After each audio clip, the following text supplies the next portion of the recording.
Since DS relaunched itself as its own premium brand, it's not been messing around, and in fact in less than a year it's relaunched 2 of its 3 UK models, the DS5 and the DS4. And as part of its relaunch, the DS4 not only loses its Citroen badging and gets a nice new front end, but it also gains an all-new derivative, the DS4 Crossback.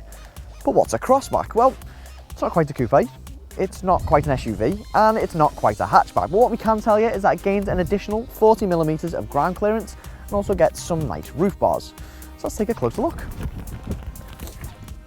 As the DS4 is aimed at offering a premium feel, and because the Crossback is the flagship model, the interior is littered with some nice soft touch materials, some really cool carbon effects, and a particular favourite of mine, these nice comfortable sport seats. This sliding sun visor is quite a unique feature as well.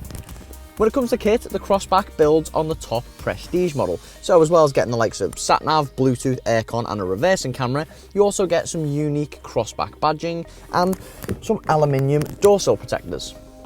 Those who remember the Citroen DS4 will no doubt realise that this layout of buttons has been simplified, and for the better. Now, on the premium feel front, the DS4 does feel plusher than something like the Citroen C4, but does it feel as special as something like the Mini Countryman? Nah, we don't think so. Rear practicality is a bit more complicated.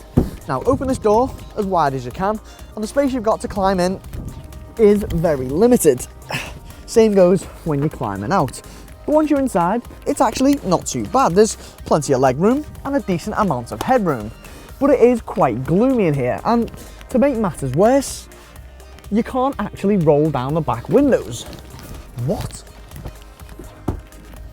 If you can excuse its rather high loading lift, the boot is actually quite good, with 385 litres with the seats upright, that's bigger than the Ford Focus and on par with the VW Golf, and there's 1021 litres when you fold them down.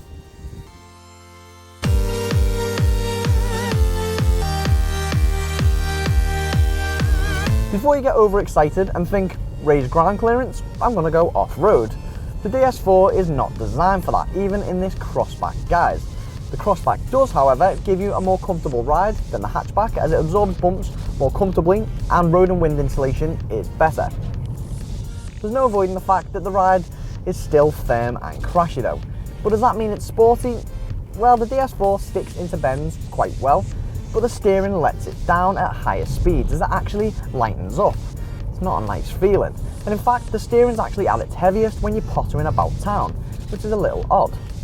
Thankfully, the DS4's engine range has got a bit more about it. Go for the Crossback and your options will be slightly slimmer than in the hatchback, but you still get to choose between a 1.2 litre petrol and a 1.6 litre and 2 litre diesel. You also get to choose between a manual and automatic transmission. The pick of the bunch for the Crossback in terms of engines though is the 118 brake horsepower 1.6 litre diesel, which has plenty of power on tap, certainly enough for overtaking. It's also the most efficient, emitting just 103 grams per kilometre of CO2, and on average should get upwards of 55 miles per gallon.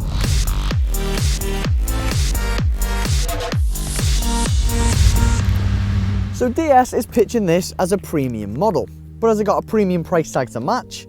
Well, the Crossback starts from just under £22,000. That's over £4,000 more expensive than something like the Mini Countryman or Mazda CX-3. Although prices may be steep, DS expects to shift 4,000 Crossbacks in its first year. And if you're a loyal Citroen or Peugeot fan, then its slightly quirky appeal will probably take your fancy. But we think DS is going to have a hard time winning over potential Mini or Mazda fans. What do you think of the new DS4? Let us know in the comments section below, and don't forget to subscribe to our YouTube channel. Click on the inquire button to find out more details about this car, or for any other models, visit carkeys.co.uk. And to watch more reviews, click one of the links on screen now.